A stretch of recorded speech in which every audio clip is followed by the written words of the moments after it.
Hey guys, welcome back to another video. Today we're going to be doing an oil service on a G30 with the B46D engine.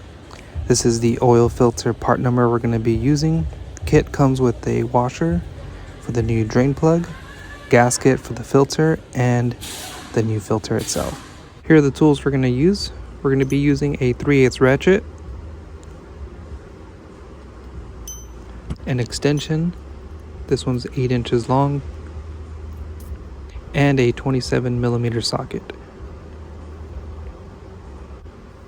You're going to want a 17mm for the drain bolt, and the last tool is going to be a pocket screwdriver. So first step is we're going to remove the top engine cover. Just go ahead and tug on it. There's 4 clips. Pull those off and set the cover to the side. Remove the oil cap. Locate this connector. You're going to pull on these 2 tabs right here and then lift the whole thing up.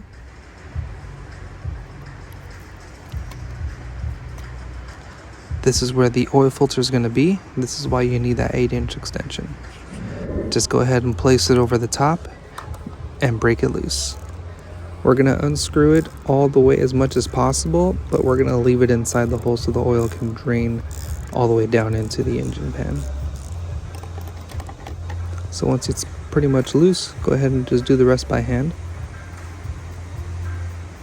And then we're just going to let it sit here. Now once you lift up your vehicle, go ahead and locate this cover underneath, turn it counterclockwise, and remove it. This will expose the oil drain plug. This connector here is for the starter, but we're just going to tuck it in under here just so when we loosen up this bolt, we don't get oil all over it. Grab your 17mm, crack it loose, and then just undo it by hand. And we're just going to let that oil drain out. As the oil is draining out, this will be a good time to replace the gasket on the drain plug. And then once the oil comes to a small drip just like this, go ahead and put in the drain bolt back in.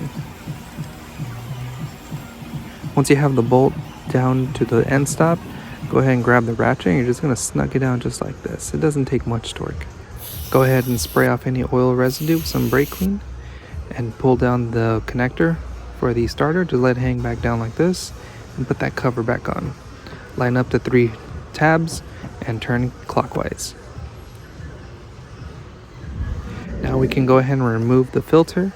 Go ahead and pull the whole filter out. And we're going to remove the top part.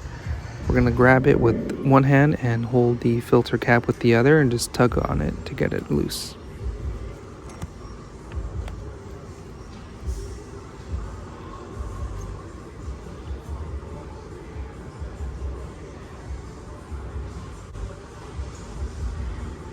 Now you're going to grab the small screwdriver.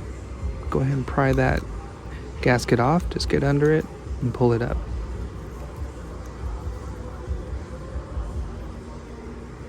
And once you get your new gasket, go ahead and put it into these grooves right here down at the bottom.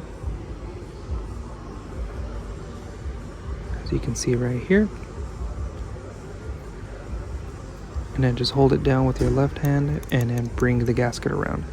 Now you want to go ahead and make sure the gasket is seated correctly. As you can see right here, it's not seated correctly, so go ahead and roll down that gasket into its proper spot and just walk around the whole side.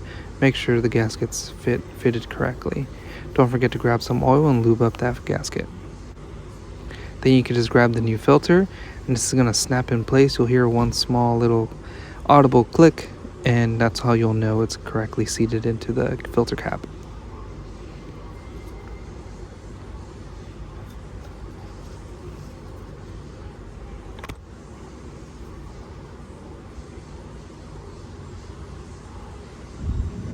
Now the top of the filter has one small little nipple right here. You're going to line this one up to a hole down in the oil filter area.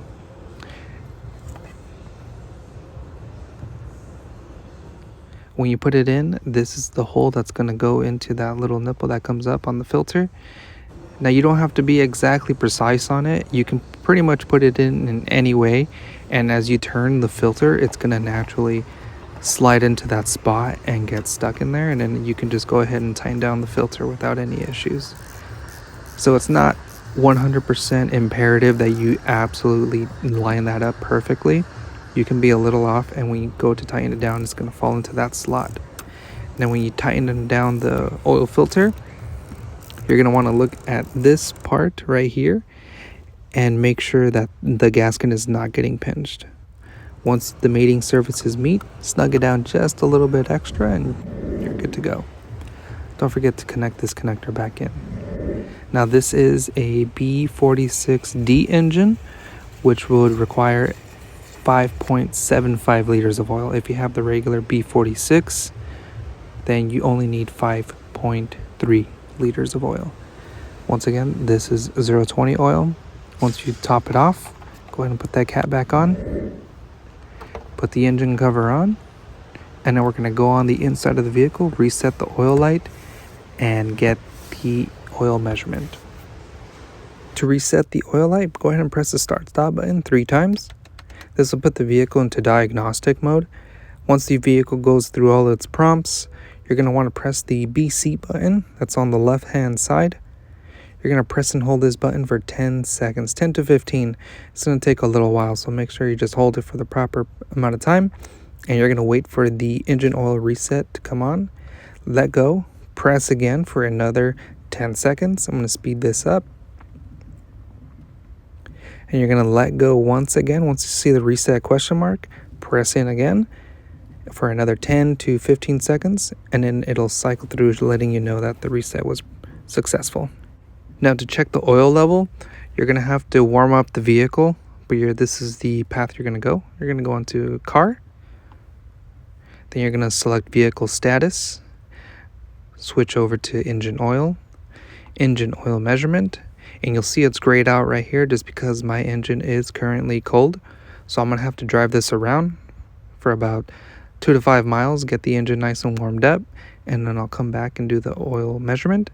And you should see a max level of something just like this. If you learned something or if I helped you save some money, please consider subscribing, and I'll see you in the next video.